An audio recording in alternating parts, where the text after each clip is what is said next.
Hey guys, Craig with Thirsty's Lawn Care. I'm back. I'm alive, guys. I know. I got the odd message. I'm not gonna say that I had a lot of messages, but the odd message like, what's going on? Are you still in the business? Well, yes, I'm still in the business. And yes, I felt a little bit motivated to make a video today because I'm back. Here comes the intro. Kick it.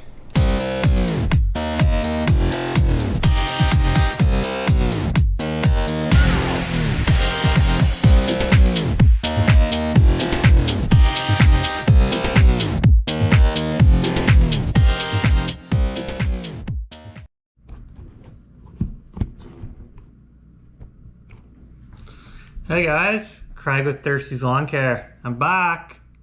I'm alive, guys. I know. I got the odd message. I'm not gonna say that I had a lot of messages, but the odd message like, what's going on? Are you still in the business? Well, yes, I'm still in the business. And yes, I felt a little bit motivated to make a video today because I see some guys that I used to watch with their episodes, and I thought, I owe it to come back on to at least just do a short one. And yeah, so yeah, having a great season. Lots of rain here in Ontario. If you're one of the regions that's really dry, I really feel for you. I know what that's like when you have that kind of summer. It's painful, but maybe you'll learn to adapt to that in some way, or you'll make different changes next year where you got to make all your money in the first couple of months, or like not all your money, but you got to go all out, work all you can for the spring season, right? And then you can take it a little bit easier if it dries up, or you don't feel as guilty, but you still feel bad. You're like, you know that grass isn't growing and you're charging your customers, and you just feel like, oh, what's the point? But you guys got to stay strong. I remember just going on Facebook groups the one summer and just reading this posts about the same people that are going through it, and at least I knew it wasn't alone. But anyways, I don't want to be negative about things. Are great here in Ontario. I decided to do solo this year, and I don't know, I should have an episode where I just go into like a little bit of maybe my previous mental health, so but not today. But I just decided I wanted to try going back solo and see if I liked it. And all in all, it's good to know what it was like. I just hired somebody part-time last week. It was his first job. He lives down the road from me. I know his parents. It's a really safe bet for a hire, so I think it's gonna go well. I think his parents want him to really work hard and take the job seriously, so I think I got that going for him. He comes from a good family. He doesn't really know how to trim, but that's frustrating to me, but I put him on the push mower, and he's figuring it out.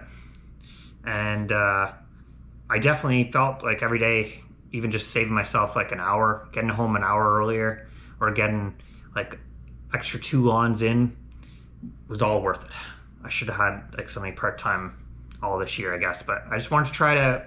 So now I think for the rest of August I'll have help, and then maybe he'll have to go back to high school. He'll go back to school in September, and then maybe I'll have to find somebody for a month or so. But yeah, I have 70 lawns, and I've been pretty much cutting them all like every week for the last like 15, 16 weeks. So much the whole season I've cut everything, which I'm not used to, because that's what I kind of wanted to go into, is like, I guess I have a magic guess that I do, and I'm always right, or not always right, but I'm usually on the money.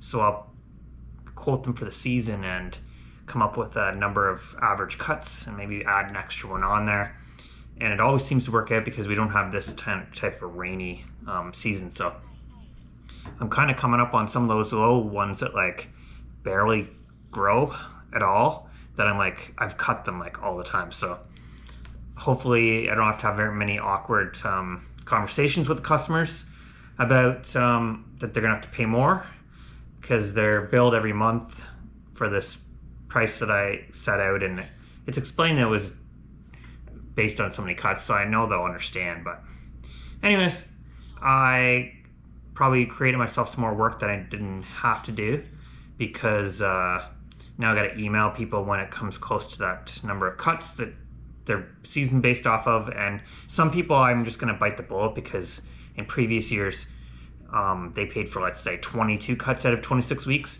and maybe I did 19. So I'm not gonna go to them and say, can I get 2 more extra cuts for the 24 out of 26, when they already kind of paid me for cuts that I didn't even do last year and maybe the year before that. So if they're a really good customer to me, I'm gonna have to weigh the pros and cons, and it's kind of like with snow removal, similar in the business, is like you win a year, you lose a year. Like, I'm not saying, I know you're still profitable and it's not really lose, but you might really get like no snow and you've bank a lot of money, but you know that there's going to be a bad winter where, unless you charge per snowfall, which there's an argument for that, but I think there's more arguments for charging like a season price for snow.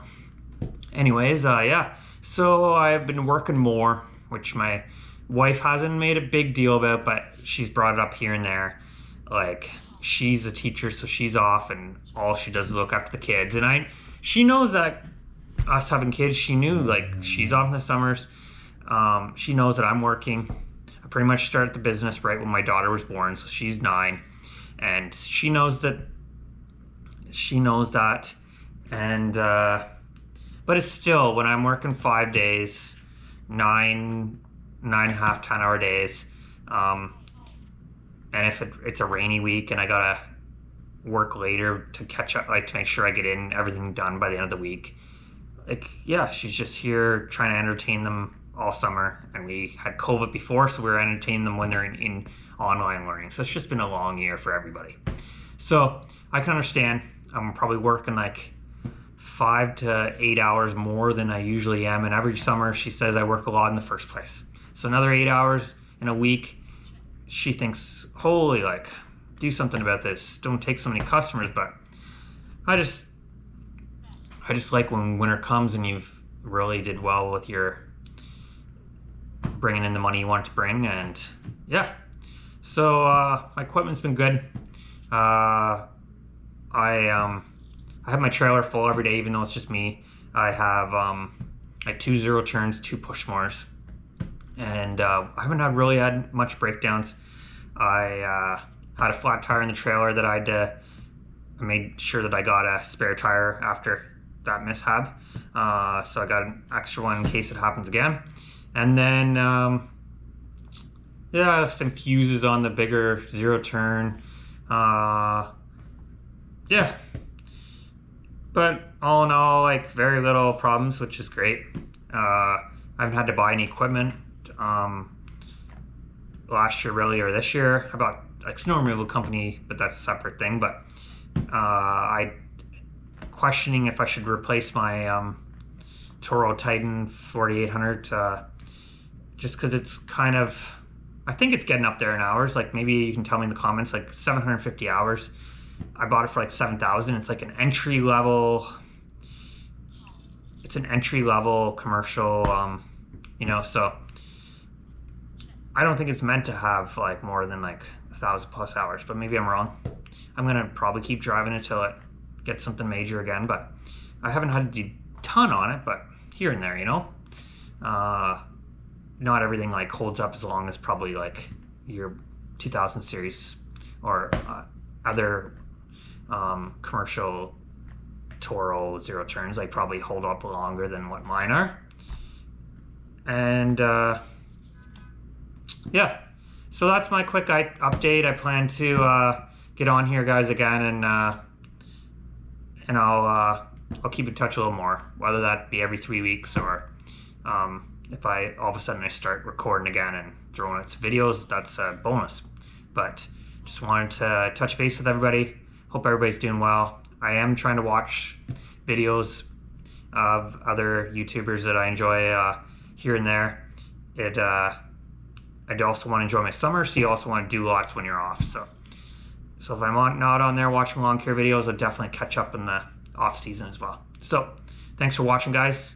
Make sure you, if you want to support me, you can like the video, subscribe to the channel. I was working towards getting my first 100 subs before I kind of went on this long hiatus, so I got about 80 subs. Be cool if before we end the year off we could get up to 100. That'd be awesome. But otherwise, just wanted to make a video. So take care, guys, and we'll talk to you soon.